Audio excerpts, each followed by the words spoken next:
ಅಂದ್ರೆ ತಮ್ಮ ಸ್ಕೂಲಿನ ಇದು ಏನಂತ ಗೊತ್ತಾಗುತ್ತೆ. ಇದು ಹೆಂಗೆಲ್ಲ ಸಾಧ್ಯ ಆಯ್ತು ಸರ್? ಯಾಕಂತಂದ್ರೆ ಸರ್, ಈಗ ನಾವು ಮೊದಲು ಸ್ಟಾರ್ಟಿಂಗ್ ಚಾಲೂ ಮಾಡಿದಾಗ ಕ್ಲಿಕ್ ಆಕೈತಿಲ್ಲ ಅಂತ ಅನ್ಕೊಂಡಿದ್ವಿ ಸರ್. ಬಟ್ ಈಗ ನಮ್ಮ ಊರಿಂದು ವಾಪಸ್ ನಮ್ಮ ಊರಿನ ಹೊರಭಾಗದ ಭಾಗಗಳನ್ನ ಎಲ್ಲ ಪಾಲಕರು ನೋಡಿಬಿಟ್ರೆ ಇಂಗ್ಲೀಷ್ ಮೀಡಿಯಂ ಅಂತಂದು ಒಂದು ಎಲ್ಲರಿಗೆ ಇಂಗ್ಲೀಷ್ ಮೀಡಿಯಂ ಮಕ್ಕಳಿಗೆ ಕಲಿಸ್ಬೇಕನ್ನೋ ಒಂದು ಆಸೆ ಇರ್ತಾರೆ. ಹೀಗಾಗಿ ನಮ್ಮ ಸ್ಕೂಲ್ ಒಳಗೆ ಏನಾಗ್ಬಿಟ್ಟೆ ಸರ್, ಈಗ ಹೆಚ್ಚಿಗೆ ಮಕ್ಕಳು ಇರುವಂಥ ಸ್ಕೂಲ್ ಅಂದ್ರೆ ನಮ್ದು ಸರ್. ಹಿಂದೆ ಆ ಸಲ ನೋಡಿ ಸರ್ 100 ಜನ ಇದ್ರು. ಈ ಸಲ LKG UKGಗೆ 200 ಜನ ಆಗ್ಯಾರ ಸರ್. ಆದ್ರೆ 1ನೇ ಕ್ಲಾಸ್ ಇಂಗ್ಲೀಷ್ ಮೀಡಿಯಂ ನಾವು ಆಯ್ಕೆ ಮಾಡ್ಕೋಬೇಕಂದ್ರೆ 30 ಮಕ್ಕಳು ಅಷ್ಟೇ ಆಯ್ಕೆ ಮಾಡ್ಕೋಬೇಕಾಗ್ತದೆ ಸರ್. ಆದ್ರೆ ಈಗ UKG ಒಳಗೆ 75-80 ಹುಡುಗರು ಇದ್ದ ವರ್ಷನಾಗ 75-80 ಹುಡುಗರು ನಾವು ಇದಕ್ಕೆ ತೊಗೊಳಕ್ಕೆ ಬರಂಗಿಲ್ಲ ಸರ್. 1ನೇ ಕ್ಲಾಸ್ ಇಂಗ್ಲೀಷ್ ಮೀಡಿಯಂ ತೊಗೊಳಕ್ಕೆ ಬರಂಗಿಲ್ಲ. ಆದ್ರೆ ಮತ್ತು ಅದು ಗೊಂದಲ ಸೃಷ್ಟಿ ಆಕೈತಿ. ಎಲ್ಲ ಪಾಲಕರು ಮತ್ತು ನಮ್ಮ ಮಗಳನ್ನ ಇಂಗ್ಲೀಷ್ ಕಲಿಬೇಕು ಆಸೆಯಲ್ಲೇ ಇದು ಮಾಡಿರ್ತಾರೆ ಸರ್.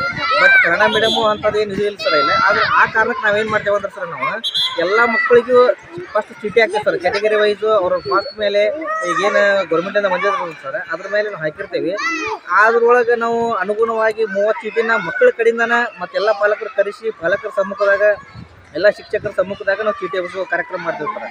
ಆ ಚೀಟಿ ಇದ್ದಂಥ 30 ಮಕ್ಕಳನ್ನ ನಾವು 1ನೇ ಕ್ಲಾಸ್ ಇಂಗ್ಲೀಷ್ ಮೀಡಿಯಮ್ಗೆ ಹಾಕೋತೀವಿ ಸರ್. ಉಳಿದ ವಾಪಸ್ ಎಷ್ಟು ಮಕ್ಕಳು ಉಳಿತಾವೆ ಸರ್, 75 ಮಕ್ಕಳು ಒಳಗೆ ಆ ಉಳಿದ 45 ಮಕ್ಕಳು ನಾವು ಮತ್ತೆ ನಮ್ಮ ಕನ್ನಡ ಮೀಡಿಯಮ್ಗೆ ಅಡ್ಮಿಷನ್ ಮಾಡ್ಕೊತೀವಿ ಸರ್. ಈ ಕಡೆ ಕನ್ನಡನೂ ಬೆಳೆಸೋಕೈತಿ, ಈ ಕಡೆ ಇಂಗ್ಲೀಷ್ ಮೀಡಿಯಮ್ಗೂ ನಾವು ಒತ್ತು ಕೊಟ್ಟೋಕೈತೆ ಸರ್. ಸ್ಕೂಲ್ ಬಗ್ಗೆ ನಿಮ್ಗೆ ಏನು ಅನಿಸುತ್ತೆ? ನಮ್ಮ ಸ್ಕೂಲಲ್ಲಿ ನನಗೆ ಭಾಳ ಹೆಮ್ಮೆ ಅನಿಸಿತ್ತು. ಮತ್ತು ನಮ್ಮ ಸ್ಕೂಲ್ನಲ್ಲಿ ನಮ್ಮ ಶಿಕ್ಷಕರು ಮತ್ತು ನಮ್ಮ ಶಿಕ್ಷಕರು ಭಾಳ ಒಳ್ಳೆಯದಿಂದ ಪಾಠ ಮಾಡಿಕೊಡ್ತಾರೆ. ಹಾಗೂ ನನ್ನ ಸ್ನೇಹಿತರು ಭಾಳ ಒಳ್ಳೆಯವರು ಇದ್ದಾರೆ. ಈ ಶಾಲೆಯಲ್ಲಿ ನನಗೆ ಹೆಮ್ಮೆ, ಹಾಗೂ ಈ ಶಾಲೆ ಬಿಟ್ಟು ಹೋಗೋಕ್ಕೆ ನನಗೆ ಮನಸ್ಸೇ ಇಲ್ಲ. ಹಾಗೂ ಈ ಶಾಲೆಯಿಂದ ನಮ್ಮ ಶಾಲೆಯಲ್ಲಿ ಕಂಪ್ಯೂಟರ್ ಹಾಗೂ ಸ್ಮಾರ್ಟ್ ಬೋರ್ಡ್ನಿಂದ ಪಾಠ ಮಾಡ್ತಾರೆ. ಹಾಗೂ ನಾನು ನಮ್ಮ ಸ್ನೇಹಿತರೊಂದಿಗೆ ಚರ್ಚೆ ಮಾಡ್ತೀನಿ. ನಮ್ಮ ಟೀಚರ್ ಏನಾದ್ರು ಹೇಳಿಲ್ಲ ಅಂದರೆ ಅರ್ಥ ಆಗಿಲ್ಲ ಅಂದರೆ ನಮ್ಮ ಟೀಚರ್ ಹಾಗೂ ನಮ್ಮ ಟೀಚರ್ ಹೇಳ್ತಾರೆ, ನಿಮ್ಗೆ ಏನು ಅರ್ಥ ಆಗಲ್ಲ ನಮಗೆ ಕೇಳಿ ಅಂತಾರೆ. ಅದಕ್ಕೆ ನನಗೆ ಈ ಶಾಲೆಯನ್ನು ಹೇಳಿದ್ದಾರೆ. ಅದರೊಳಗೆ ನಾವು ಕಲಿಯಬಹುದು ಮತ್ತು ಅವುಗಳನ್ನು ನೋಡಿ ಇವರು ಯಾರು ಮತ್ತು ಮಹಾ ವ್ಯಕ್ತಿಗಳು ಇದ್ದಾರೆ ಅವುಗಳನ್ನು ನಾವು ನೋಡಿ ಓದಬಹುದು. ಮತ್ತು ವಿಜ್ಞಾನ ತಾಪಮಾಪಕ ಇದೆ, ಅದರಲ್ಲಿ ನಾವು ವಿಜ್ಞಾನ ಕ್ಲಾಸ್ ಇದೆ, ಅಲ್ಲಿ ನಾವು ಕಲಿಬೋದು. ಮತ್ತು ಕಂಪ್ಯೂಟರ್ ಕ್ಲಾಸ್ ಎಲ್ಲ ನೀಟ್ನೆಸ್ ಇದೆ ಕ್ಲಾಸು. ಮತ್ತು ನಮಗೆ ನಮ್ಮ ಸ್ನೇಹಿತರೆಂದರೆ ಹೆಮ್ಮೆ. ನಮ್ಮ ಟೀಚರು ನಮಗೆ ಅರ್ಥವಾಗುವಂಗೆ ಹೇಳುತ್ತಾರೆ ಪಾಠಗಳು. ಮತ್ತು ನಮ್ಮ ಶಾಲೆಯಲ್ಲಿ ಸ್ಮಾರ್ಟ್ ಬೋರ್ಡ್ ಇವೆ, ಅವುಗಳಿಂದ ನಮಗೆ ಪಾಠ ಮಾಡುತ್ತಾರೆ.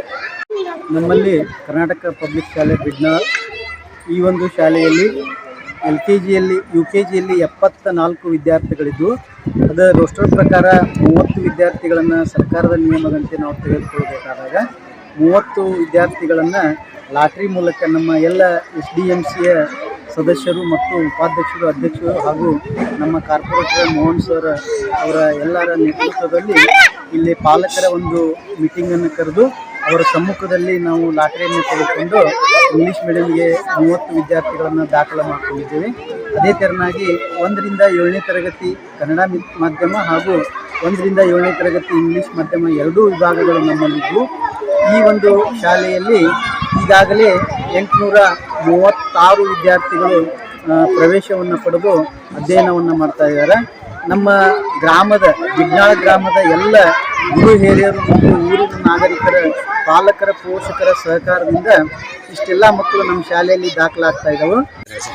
ಸರ್, ಕರ್ನಾಟಕ ಪಬ್ಲಿಕ್ ಶಾಲೆ ಬಿಜ್ನಾಳದಲ್ಲಿ ವಿಶೇಷ ಕಾಳಜಿಯಿಂದಾಗಿ SDMC ಅವರು ಹಾಗೂ ಮಾನ್ಯ ಶಾಸಕರು, ಮಾನ್ಯ ಕಾರ್ಪೊರೇಟರ್ ಅವರ ವಿಶೇಷ ಕಾಳಜಿಯಿಂದಾಗಿ ಈ ಶಾಲೆಯನ್ನ ಹೈಟೆಕ್ ಶಾಲೆಯನ್ನಾಗಿ ಪರಿವರ್ತನೆ ಮಾಡಲಾಗಿದೆ. ಇಲ್ಲಿ ಮಕ್ಕಳಿಗೆ ಸ್ಮಾರ್ಟ್ ಕ್ಲಾಸ್ ಮೂಲಕ ಬೋಧನೆಯನ್ನು ಮಾಡಲಾಗ್ತದೆ, ಸ್ಮಾರ್ಟ್ TV ಮೂಲಕ ಬೋಧನೆ ಮಾಡಲಾಗ್ತದೆ ಹಾಗೂ ಕಂಪ್ಯೂಟರ್ ಲ್ಯಾಬ್ ಇರೋದ್ರಿಂದ ಕಂಪ್ಯೂಟರ್ ಶಿಕ್ಷಣವನ್ನು ಸಹ ಇಲ್ಲಿ ಕೊಡಲಾಗ್ತದೆ.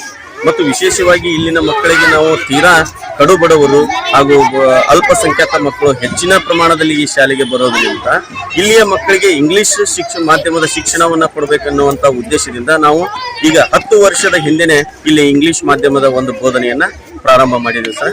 ಸುಮಾರು ಮಕ್ಕಳು ಪ್ರತಿಯೊಂದು ಕ್ಲಾಸಿಗೂ 40-42 ಮಕ್ಕಳು ಇಲ್ಲಿ ಅಡ್ಮಿಷನ್ ಅನ್ನು ತೆಗೆದುಕೊಳ್ತಾರೆ. ವಿಶೇಷವಾಗಿ ಆ ಮಕ್ಕಳಿಗೆ ನಾವು ಇಂಗ್ಲಿಷ್ ಕ್ಲಾಸನ್ನ ಕಲಿಸುವುದರ ಜೊತೆಗೆ ಇಂಗ್ಲಿಷ್ ಪಠ್ಯಕ್ರಮದ ಬೋಧನೆಯನ್ನ ಮಾಡ್ತಾ ಇದ್ದೀವಿ. ಯಾವುದೇ ಕಾನ್ವೆಂಟ್ ಸ್ಕೂಲ್ಗಳಲ್ಲೂ ಇರ್ತಕ್ಕಂತಹ ಏನು ಸೌಲಭ್ಯಗಳದು ಎಲ್ಲಾ ಸೌಲಭ್ಯಗಳನ್ನ ನಾವು ಈ ಸರ್ಕಾರಿ ಶಾಲೆಯಲ್ಲಿ ಒದಗಿಸಲಿಕ್ಕೆ ಇಲ್ಲಿನ ಎಲ್ಲಾ ಸಮುದಾಯದ ನಾಯಕರು ಪ್ರಯತ್ನವನ್ನ ಮಾಡಿದ್ದಾರೆ ಸರ್. ಮತ್ತು ಇಲ್ಲಿನ ಮಕ್ಕಳಿಗೆ ನಾವು LKG UKG ಇಂದನೇ ಇಂಗ್ಲಿಷ್ ಮಾಧ್ಯಮದ ಬೋಧನೆಯನ್ನು ಪ್ರಾರಂಭ ಮಾಡಿರೋದ್ರಿಂದ ಮಕ್ಕಳು ಸರಾಗವಾಗಿ ಇಂಗ್ಲಿಷ್ನಲ್ಲಿ ಮಾತನಾಡೋದಕ್ಕೆ, ಓದು ಬರಹವನ್ನು ಕಲಿಯೋದಕ್ಕೆ ಸಾಧ್ಯವಾಗಿದೆ. ಮತ್ತು ಸರ್ಕಾರದ ಏನು ಯೋಜನೆಗಳಿದಾವೆ ಆ ಎಲ್ಲ ಯೋಜನೆಗಳನ್ನ ಸಮರ್ಪಕವಾಗಿ ಈ ಶಾಲೆಯಲ್ಲಿ ಅನುಷ್ಠಾನವನ್ನ ಮಾಡಲಾಗಿದೆ. ಬಾಳು ಮಕ್ಕಳಿಗೆ ಬದುಕು ಇದು 1913ನೇ ಇಸ್ವಿಯಲ್ಲಿ ಪ್ರಾರಂಭವಾದ ಶಾಲೆ. ಈ ಶಾಲೆ ಶತಮಾನ ಕಂಡ ಶಾಲೆ. ಇವತ್ತಿನವರೆಗೂ ಇದು 116ನೇ ವರ್ಷವನ್ನ ಕಾಣ್ತಾ ಇದೆ. ಇದರಲ್ಲಿ ಓದಿದಂತ ವಿದ್ಯಾರ್ಥಿಗಳು ಅನೇಕ ಒಂದು ವಿಶ್ವದ ಎಲ್ಲೆಡೆ ತಮ್ಮ ಒಂದು ಛಾಪನ್ನ ಮೂಡಿಸಿದ್ದಾರೆ ಸರ್. ಯಾಕಂತ ಹೇಳಿದ್ರೆ ಎಲ್ಲೆಡೆ ಮಕ್ಕಳು ವಿದೇಶದಲ್ಲಿಯೂ ಸ್ವದೇಶದಲ್ಲಿಯೂ ಎಲ್ಲೆಡೆ ತಮ್ಮ ಕೆಲಸವನ್ನ ಕಾರ್ಯವನ್ನ ಅತ್ಯಂತ ಅಭೂತಪೂರ್ವಕವಾಗಿ ಮಾಡಿ ಈ ಒಂದು ಶಾಲೆ ಹೆಸರನ್ನ ಪ್ರಖ್ಯಾತಿಗೊಳಿಸಿದ್ದಾರೆ ಸರ್. ಈಗಾಗಲೇ ಇಲ್ಲಿ ಓದಿದಂತ ಮಕ್ಕಳು ಜರ್ಮನ್ ದೇಶದಲ್ಲಿ ಮತ್ತು ಆಸ್ಟ್ರೇಲಿಯಾದಲ್ಲಿ ಅನೇಕ ದೇಶ ವಿದೇಶಗಳಲ್ಲಿ ಮತ್ತೆ ತಿಳಿದಿರಬಹುದು ಇಲ್ಲಿ ಓದಿದಂತ ವಿದ್ಯಾರ್ಥಿನಿಯರು ದುಬೈ, ಅಬುದಾಬಿ, UAE ಕಂಟ್ರಿಯಲ್ಲಿ ಬಹಳ ಉತ್ತಮವಾಗಿ ತಮ್ಮ ಸೇವೆಯನ್ನ ಗೈತಾ ಇದ್ದಾರೆ.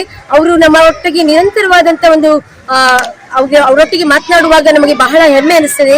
ಇಲ್ಲಿಯ ಒಂದು ಗುರುಗಳು ಗುರುಮಾತೆಯರ ಆಗಿರುವುದರಿಂದ. ಮತ್ತು ಇಲ್ಲಿ ಒಂದು ವಿಶೇಷವಾದಂತ ಇದು ಏನಂತ ಹೇಳಿದ್ರೆ ಈ ಮಣ್ಣಿನಲ್ಲಿ ಒಲುಮೆ ಇದೆ. ಈ ಮಣ್ಣಿನ ಮಕ್ಕಳು ಬಹಳ ಉತ್ತಮವಾಗಿ ನಮ್ಮ ಒಂದು ಎಲ್ಲಾ ಕಲಿಕೆಯನ್ನ ಕಲಿತಾರ್ರಿ ಮತ್ತು ಗುಣಾತ್ಮಕವಾದಂತ ಶಿಕ್ಷಣವನ್ನ ಪಡಿತಾರ್ರಿ ಮತ್ತು ಉಜ್ವಲವಾದಂತ ಭವಿಷ್ಯವನ್ನ ಹೊಂದ್ಕೊಳ್ತಾ ಇದ್ದಾರೆ. ಅದೇ ನಮ್ಮ ಹೆಮ್ಮೆ ಸರ್. ಡಿಜಿಟಲ್ ವಾಲ್ ಪೇಂಟರ್ ಅಂತಾರೆ ಇದು ARK ಡೆವಲಪರ್ಸ್ ಅಂತ ಒಂದು ಬಿಲ್ಡರ್ಸ್ ₹1 ಲಕ್ಷ ನಮ್ಮ ಶಾಲೆಗೆ ಒಂದು ದೇಣಿಗೆ ನೀಡಿದ್ದಾರೆ. ಇದೊಂದು ವಿಶೇಷತೆ ಅಂದರೆ ಭವಿಷ್ಯ ನಾ ಕಂಡುಕೊಂಡ ಹಾಗೆ ಇಡೀ ರಾಜ್ಯದಲ್ಲೇ ಈ ಡಿಜಿಟಲ್ ವಾಲ್ ಪೇಪರ್ ರಾಜ್ಯದ ಮೊಟ್ಟ ಮೊದಲ ಗೌರ್ಮೆಂಟ್ ಶಾಲೆ ಇದು ಆಗಿರ್ಬೋದು ಅಂತ ನಮ್ಮ ಅನಿಸಿಕೆ.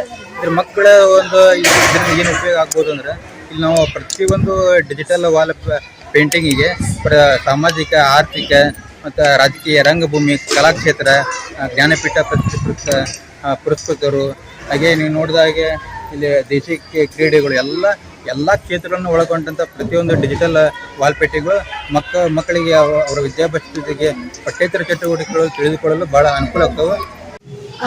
Actually, now this year our government has existed by bilingual English class. So all the government schools adopted English medium only.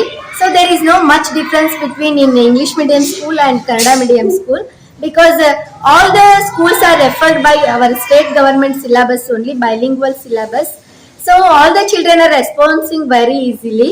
In our class, this is 3rd standard class, so it's not a beginning class, initial learners, because already they learnt 1st standard and 2nd standard in Kannada medium only, but this 3rd standard they catch very well. The transition period is there for 25 days for this month.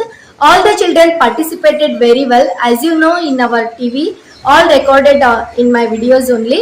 So children are participating very interestingly. They use talking in English only. So its interaction is very well in our classroom.